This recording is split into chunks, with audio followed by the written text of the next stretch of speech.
Well, welcome to the show. Dirty Kurt's Dugout here. I'm Kurt Bevacqua. And, there's really a lot going on if you like to read between the lines. I'll get to that in a minute. But first of all, I want to thank our sponsors, Hacienda Casablanca, and also Lacima Oil Company, who's going to provide a little gift card for one of the listeners, one of the viewers, that I'm going to be giving away next week on our show. And all you have to do is answer a question about one of the past couple of shows. So come on in, say hello. I want to pass on some information to you that I think is information that you're not getting. I'll explain that in a minute. But one of the things that happened since we last met is that David Ortiz was elected to Cooperstown, elected to the Hall of Fame. And also, producer Joe is at the helm solo, as in Hans Solo. So I know he's out in East County right now and he's a nervous wreck. So we're not going to ask him to come on with us. But as long as you're hearing and seeing, everything's good, right? So Ortiz gets in the Hall of Fame. Barry Bonds and Roger Clemens, as we all know at this stage, were denied for the 10th and final time. Used to be 15, but they downgraded that to 10 years. And now they have to rely on the Veterans Committee to get into the Hall of Fame. Ortiz got in despite supposedly, allegedly, a positive test for PEDS back in 2003. That information was somehow pulled out of the testimony that people had given or that somebody had gotten from a squealer. We all know that Barry Bonds and Roger Clemens never tested positive for PEDS, but it was speculated and has been speculated all along because of the way they look, that they were on the juice. Well, can you accuse somebody under speculation? I don't know. But we can argue about that until we're blue in the face, and it's not going to make any difference. The Hall of Fame knows that it's got some changes to make, and they're going to make some changes. And I'm not talking about the 400 and some odd voters, because for the most part, I think those guys are okay. There's been a lot of back and forth on social media and in the press, which basically is social media now, about the ways and means of the voting and the Hall of Fame and the people making public their vote and other people not electing not to make public their vote. I think that's one of the changes that they have to make immediately. If you're a voter in the Hall of Fame, what are you hiding from? There's nothing to hide from. You get in there, you do your homework, supposedly, and you vote for the 10 guys out of the 40. And I don't know where those numbers came from either. 40 guys on a Hall of Fame ballot every single year, out of the question. It's way too many.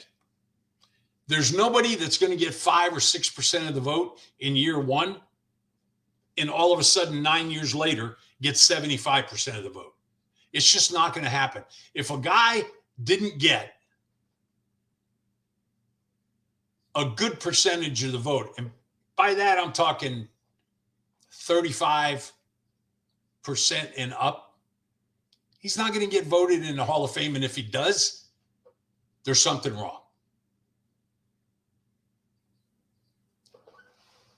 I'm going to look back and I'm going to see what percentage of the vote Ryan Sandberg and Harold Baines got their first year on the ballot.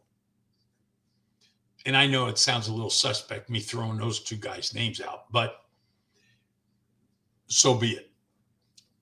And next week, when we meet, I'm going to let you guys know how that voting went and what the percentage of increase and all of the stuff that we see on MLB Network nowadays leading up to the Hall of Fame vote, because that's all they talk about for a couple of days on that show. I mean, it fills everything, just like former World Series and playoff games are filling the air now. There are some games that are on there that I'm really enjoying. It's mostly documentaries from Ken Burns, but there are a lot of things on there that I'm enjoying looking at. But we found out with the Ken Rosenthal thing that we're really not getting a true story. And the reason for that is because everybody that works for MLB has a noose around their neck to a degree. They can't go out on a limb and say anything about how the negotiations are going, or they can't tell the truth if, in fact, they uncover some. Let me give you an example regarding the negotiations.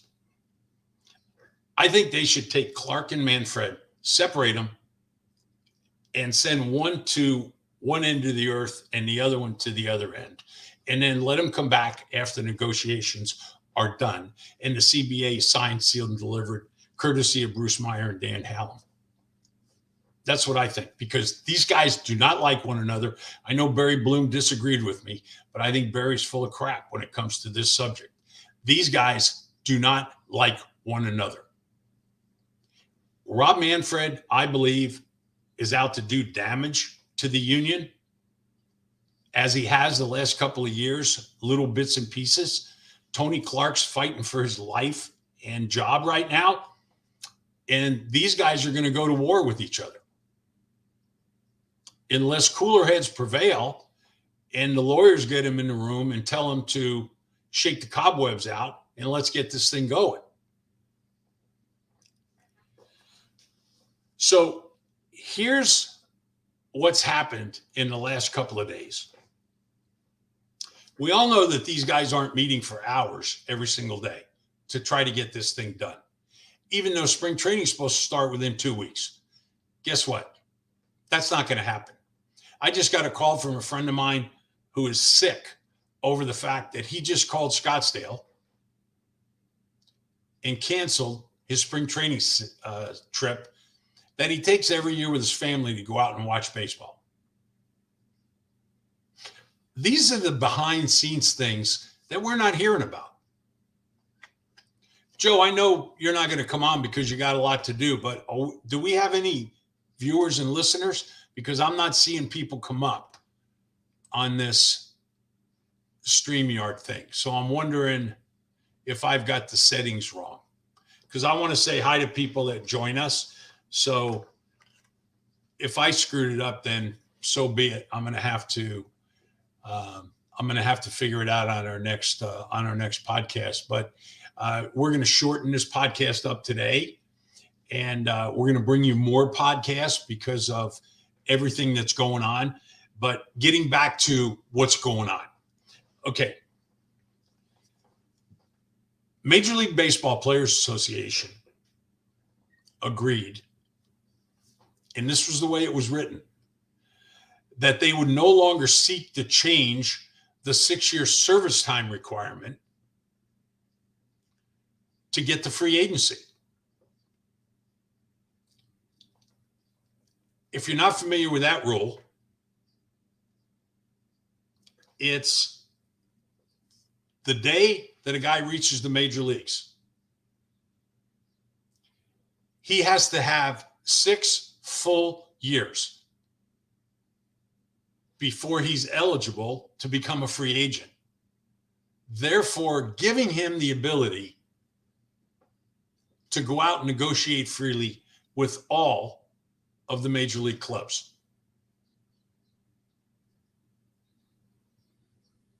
Six years. And it was written by the national writers that the Major League Baseball Players Association would no longer seek to change the 6-year service time requirement to get free agents. They had asked to lower it to 5. So them pulling that off the table is actually a win for MLB. MLB countered, and again, this is the way it was written. MLB countered by giving up their request to eliminate salary arbitration. Now let's think about those two things for a minute. The Players Association will no longer seek to change the 6-year service time requirement for free agency.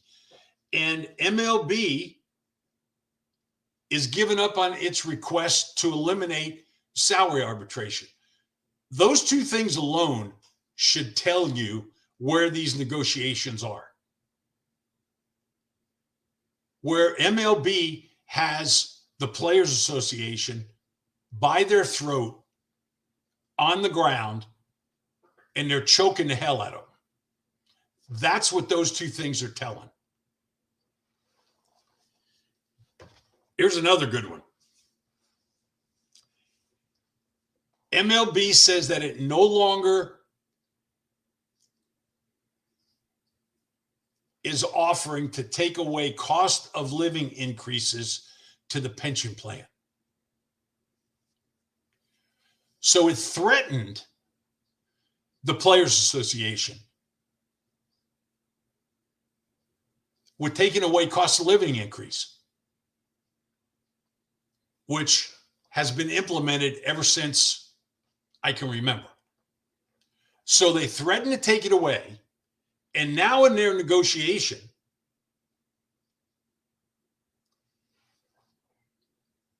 they're no longer threatening to take it away.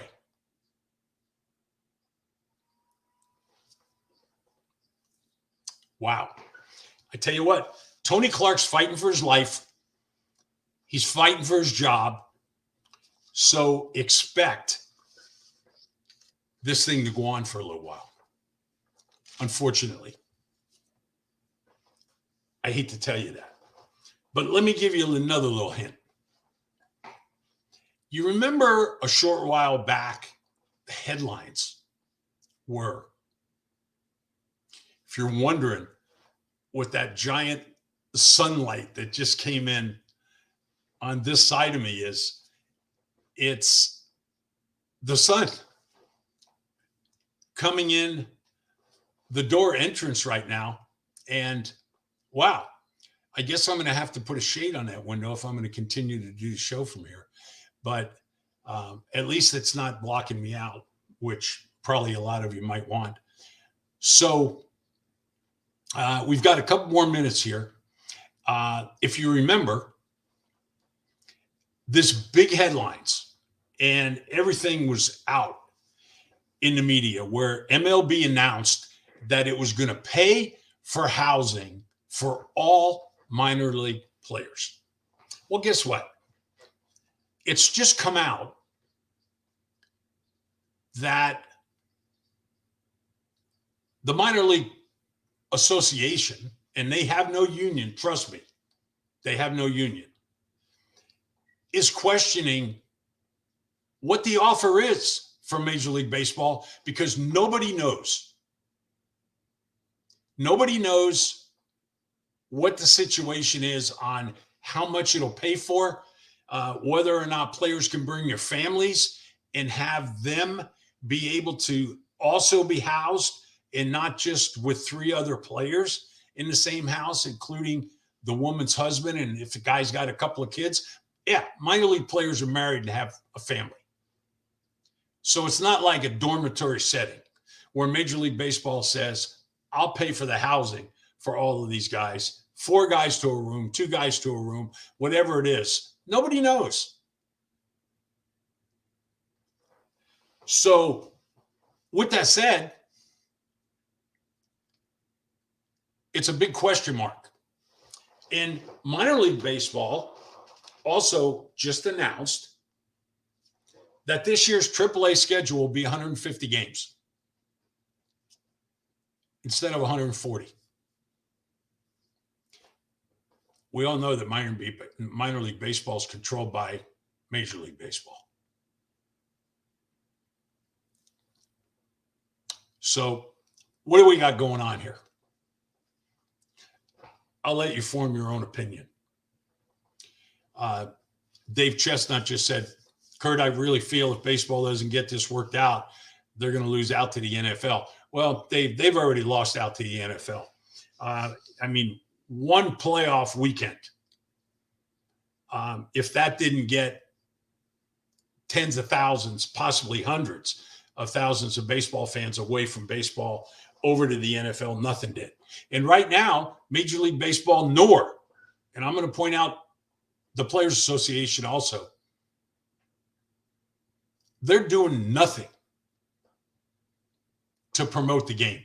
If they're relying on MLB Network to promote the game the way they're doing it right now, I don't think they've set out to promote the game. But when you've got every major league team blacking out the faces of its players, that's a shame. And the commissioner's office is supposed to act in the best interest of baseball. Players are locked out. They can't go to spring training, which a lot of them would be there by now, working out, seeing the trainers, getting ready for the season. If they have minor injuries, taking care of those things. That's not happening. It's not happening. And it's too bad. So when these two sides decide to sit down again, we'll see how serious they are, because to be honest with you, I'm not sure. You know what? I'm going to jump back in on myself and say, I have an idea of what's going on. And I just got through telling you. When the negotiations are such where the players are talking about not asking for a requirement in their negotiations any longer, that's been that way since free agency came into existence, that's a shame. So we said a lot on this show. We normally say a lot more on other shows. We're going to be back with you. I would love to be able to announce to you right now who the show's guest is going to be next week. But I don't feel comfortable doing it because I haven't heard back from him 100% that he's going to be able to join us. And that he is probably one of the most powerful people in baseball. Scott Boros, who's just up the street from me in Newport Beach. I don't want anybody to think I live close to Newport Beach. It's a ways away on the other side of the tracks. Boy, Newport Beach is beautiful. Scott's offices are up there. We all know his name in baseball. We have communicated. I have given him dates and times for the show. So let's all keep our fingers crossed, because trust me, a lot of these negotiations that are going on right now between the owners and the players are with Scott Boras in mind. Don't you forget that. And I'll bring that up next time we meet. You want this $100 gas card from our friends at Lacima Oil, your neighborhood Chevron dealers? Then listen up to these shows. Tune in every time that we're on the air, and you might be able to win it. So I want to thank producer Joe. He did a great job. He got us on the air. No blips, no slips. I want to thank Hacienda Casablanca out in El Cajon for their continued sponsorship. 700 North Johnson. If you are in the area, stop and see Cindy and Tony and tell them that KB and Joe sent you. Stan, how are you? Thanks for tuning in. I want to see, please click on like, do whatever that it is that people do when they watch shows like this, because I really don't understand it. I'm trying to learn it now, but I know that when you click in, it's a good thing when it shows the numbers. We try to do as good a job bringing you the truth as we can, because I want you to remember something.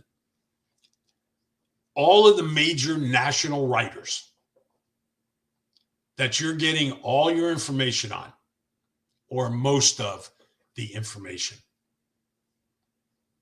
all work for MLB.com.